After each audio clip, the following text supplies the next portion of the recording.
Sane Occultism by Dion Fortune. Narrated by Matthew Schmitz. 14. Psychic Pathologies. Evil is wrought by want of thought as well as by want of heart. Let us now consider the occult troubles which arise from ignorance and inexperience. These may be divided into three broad divisions. Firstly, the troubles which come from hypersensitiveness induced by improper methods of training or training under unsuitable conditions.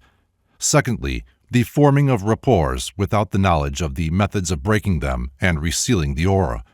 And thirdly, dissociation of the personality through the use of improper methods of psychism, a common trouble with the untrained psychic. A psychic is always a sensitive. He is sensitive not only to impressions from the inner planes, but to every change of feeling in those about him. He is like a person who goes abroad on a treacherous spring day, clad in the thinnest of garments, and feeling every change of temperature, now chilled by the wind, now scorched by the sun. Such a one experiences constant changes of mood and is torn to pieces by his own emotions. Moreover, he is constantly quarreling with people, for he is acutely aware of the ups and downs of their feelings towards himself, and a single thought of irritation is to him as a blow in the face. Unless sheltered and cared for with wise and understanding sympathy, the psychic is very apt to become neurotic and end in social disgrace. Spontaneous natural psychism is the fruit of training undergone in past lives. This training is of two types. It may have been designed to produce the Sibyl, the watcher of the magical mirror, or it may be the result of initiation and adepthood. The former type gives the passive, negative psychism and is usually found in psychics of little mentality. The latter type has invariably associated with it qualities of mind and character which show the lineage of the soul. When one who has previously been an initiate has reached the point in this incarnation when he is ready to take the path again, he is gathered back into his old order and reinitiated. From that moment, no more is heard publicly of his psychism. There are cases, however, in which this does not occur, and one who has obviously been in the mysteries wanders unshepherded. It will usually be found in such cases that trouble has occurred in the past and that soul was expelled from his order for some offense against its ethics. Some souls are quite often well aware of this and know that occult studies are forbidden to them in this incarnation. A degree of psychism can be produced in most people by the methods of training which are fairly widely in vogue at present. If the system be sound and the conditions under which it be followed are suitable, a reliable, even if not very extensive, psychism can be developed. Psychism is like singing. Though a large number of people can, with application, learn to be adequate performers for choral work, natural gifts are necessary for its highest achievements. Whatever system teaches the opening of the higher consciousness should also teach the methods of its closing, for to keep the higher centers open all the time racks the brain consciousness to pieces. The method of closing is quite simple for anyone who has learned concentration and who has trained the subconscious time faculty. A time limit is fixed when consciousness is opened, and just as many people can cause themselves to wake from sleep at a given hour, so the psychic teaches himself to return to normal consciousness at the appointed time. He then concentrates his attention on some mundane occupation, and the psychic centers close automatically. This is the reason why craft work is insisted upon in many forms of occult training. The hour for the use of the hands comes round and the chakras have a rest.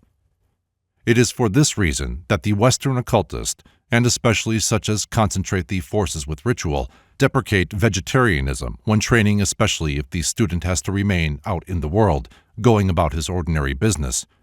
When these centers are opened with the help of a refining diet, they cannot be closed at will, and unless the neophyte can lead a sheltered life, nervous disturbances ensue. Especially is this the case when, through the injudicious management of the diet or inability to assimilate vegetable proteins, which are much more indigestible than animal proteins, there is malnutrition with all its debilitating effects. Should this occur, as it frequently does, vegetarianism may, of course, be persisted in for humanitarian reasons. The decision is one for each individual conscience, and all respect is due to the person who elects to suffer for conscience sake, but under such circumstances, occult training must be discontinued. Although certain Eastern systems cannot be pursued without the sensitizing effect of a vegetarian diet, the Western systems, for the most part, not only do not depend on diet for their results, but are actually unsuitable for the use of a person who has been so sensitized. The issues between humanitarianism and occultism have been much confused of recent years by modern theosophical teaching. As a matter of fact, they have no correlation. People may be humanitarians who are not occultists, and occultists who are not humanitarians. There is a very great difference between the expanded consciousness of the trained occultist and the sensitiveness of the psychic. The former functions positively on the plane of mind.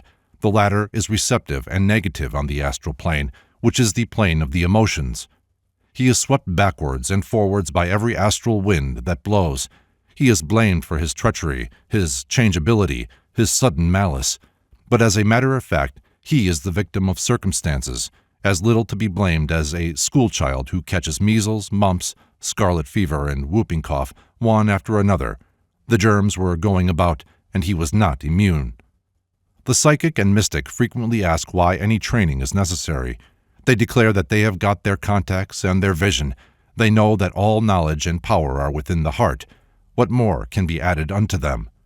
To this, the occultist answers that a knowledge of the technique and psychology of the higher consciousness will enable them to keep that vision unimpaired and protect them from many dangers of which they are unaware and concerning which they may at any moment be rudely enlightened by experience.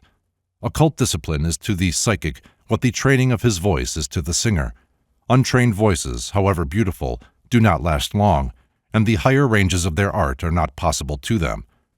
His sensitiveness renders the psychic suspicious and quarrelsome, and because he is keenly alive to the unseen forces, he is terribly afraid of black magic. To him, any force which he does not understand, and which seems to him to be stronger than himself, is evil. He knows only too well his own extreme suggestibility, and he defends himself from undue influence by a ready suspiciousness and fiery resentment, like that of a thoroughbred horse rendered vicious by ill treatment. With such a suggestible subject, the suspicion of fraud held in the minds of a circle of sitters is enough to make him doubt his own integrity and either totally prevent all manifestation or cause him to become that which they believe him to be, just as the hypnotized patient, when the doctor says to him, "You are getting better," in very truth gets better. This hypersuggestibility of the psychic is the cause of many of the falls from grace on the part of hitherto genuine mediums, which the press exposes with such gusto. The untrained psychic, having no general knowledge of esoteric science or of the history of supernatural phenomena, has no standards of comparison by which to judge his own work. To him it is unique, sacred, a divine revelation. Whosoever lays a critical finger upon it is guilty of blasphemy. The astral psychic always believes his visions to be spiritual and has a horror of the very word astral. As a matter of fact, all vision is astral. Spiritual experiences have no form, but are pure idea and intuition. The mistake is made of believing that a change of subplane is really a change of plane. There is a wide difference between the lower and higher astral subplanes. On the higher levels of the astral are the greatest beauty and purity. Nevertheless, they are still astral. The spiritual plane is made of sterner stuff, and it is only accessible to those who can first rise through the concrete and abstract mental planes, and having utilized the mind to the full, transcend it. Any form of visual or auditory consciousness belongs to the planes of form. The higher planes are contacted through pure idea and realization. It is this philosophic concept of esoteric science which it is so necessary to stress at the present time as a counterbalance against the phenomenal, anthropomorphic concept which has been so widely spread about by much propaganda literature on the subject, a state of affairs which is deplored by all serious-minded students of the ancient wisdom. The phenomena connected with rapport are also a fruitful cause of pathology. Rapport is like blood transfusion. There is an exchange of vitality between the persons concerned. If there be mutual sympathy and good health, rapport is a most valuable and useful thing, for there is reciprocity. The strength of each supplements the weaknesses of the other. The real value of marriage lies in the establishment of rapport on all the planes. The position is very different, however, when it is a case of all give and no take, or where there is a pathology in one of the partners to a rapport.